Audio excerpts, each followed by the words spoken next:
Hey, with us now from Capitol Hill, we got Republican Representative for Wisconsin, Congressman Sean Duffy. Sean, the Wall Street Journal editorial page is saying, quote, "It's time to wrap up this comedy of political errors," talking about the best thing the Republican Party can do for the future of the Republican Party is just admit they screwed up and move on to the next fight. Yeah. What do you think? Well, listen, I think what's going to happen, we couldn't put a deal together last night to send to the Senate. So Harry Reid and Mitch McConnell are going to work out a deal today, and it's going to come to the House, and more than likely it'll pass. Why do you say that? Why is it going to pass? Well, I think what you're going to, like you said this morning, you're going to see a lot of Democrats vote for it, and you might get a few Republicans to vote for it. But I don't think you'll see a wide swath of our conservative caucus vote for what comes over from the Senate. So listen, I would take it you consider yourself a conservative guy most of your life. Absolutely. Of course, you're probably being called nasty names by people, and let me tell you, they're actually the real rhinos. What's it like being born a conservative and growing up a conservative and running for office as a conservative and being elected as a conservative and then getting into office and finding out that you have to embrace dumb tactics to still be considered a conservative in certain groups in Washington? Well, listen, like you mentioned, Scott Walker, Paul Ryan, Wisconsin guys, good conservatives. I think some are trying to move the needle not to conservatism, but to libertarianism, and that's an internal debate we have. But, Joe, I got to tell you, I'm proud of the caucus in this sense. We first proposed to the president a defunding of Obamacare, and then we actually all moved and said, let's do a one-year delay of Obamacare. And the most recent offer before the government shut down was just let's put the president, Obama, in Obamacare along with the administration, and let's treat the American families like big businesses. It was actually a pretty reasonable proposal that we sent over to the president that he said no to, and that's what caused the shutdown. So, you know, though there's been some dysfunction, it's been a pretty reasonable caucus as we've engaged in the debate. Donnie Deutsch? Congressman Donnie Deutsch, tell me what's reasonable, because I love this democracy, I love this country. When Obamacare was passed by Congress, passed by Senate, upheld by the Supreme Court, and then in a popular election in 2012 when we re-elected Obama. Explain to me why that is a good tactic, or what was positive about there, what makes sense to the American people about saying... And how that did not shut all right, let him answer. Let me throw this back to you, Donnie. Do you think it's unreasonable that Obama be in Obamacare? I mean, that's, I'm sorry, I didn't understand the question. I'm sorry, one more time? Do you think it's unfair that Obama be in Obamacare and the administration be in Obamacare? Members of Congress are going to be in, so are a lot of Americans. Isn't it fair that the president, who holds out this health care reform bill as being so great, that he'd join us in Obamacare? Isn't that fair?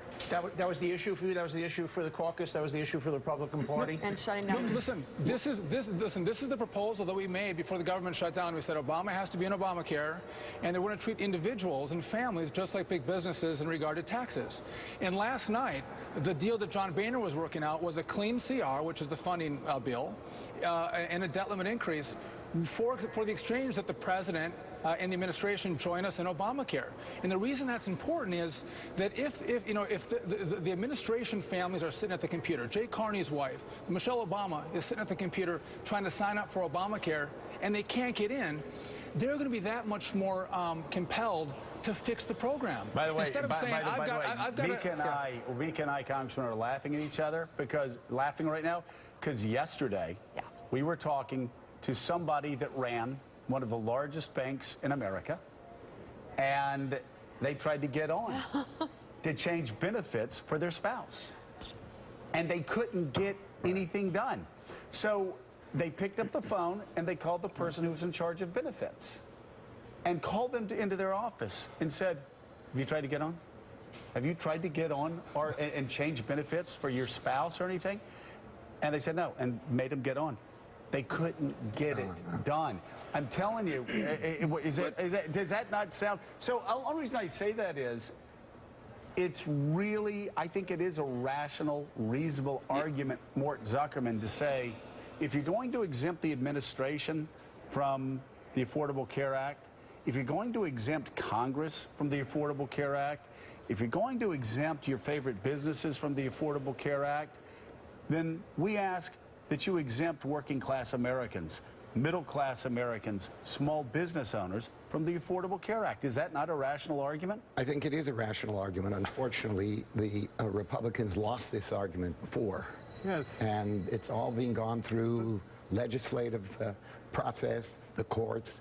They can bring this up over and over again. It's just going to destroy them politically. At some point, you've got to make a judgment here. They've lost that. They've lost that debate in this. If the congressman wants to make that argument, he could pass a law. If the problem is the only reason Republicans are made the issue here is not the question. The issue here is not the question of whether or not that's a good idea. The question is whether or not House Republicans are allowed to hold the country hostage over the debt ceiling over that issue.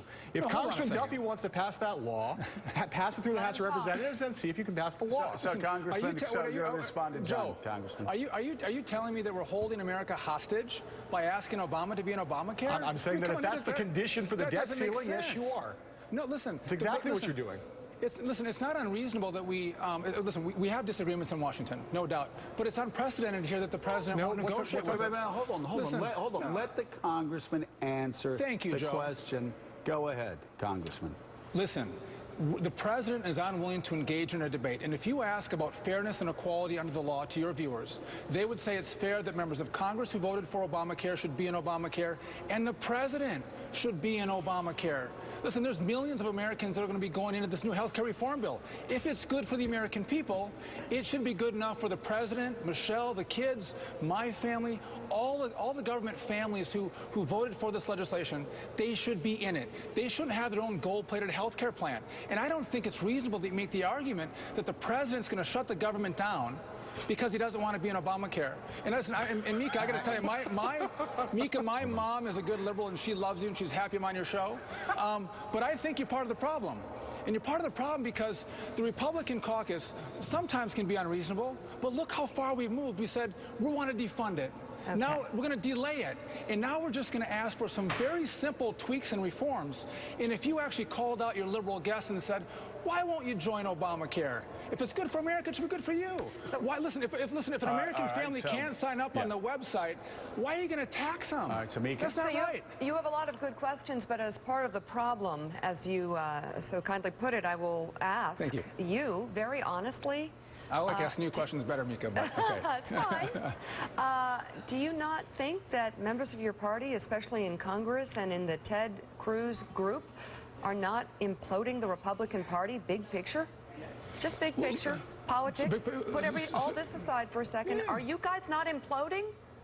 Big picture, I think this was a horrible strategy. I came on your show and I said that.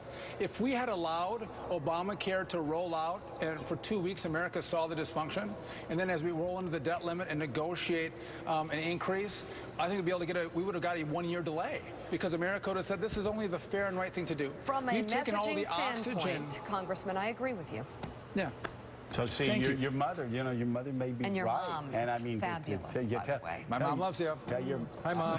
What's his mom going to think about him saying that you're the problem? Son does a good job. I don't agree with him, but he's... Does your mom yell at you after this? Does your mom yell at you after this?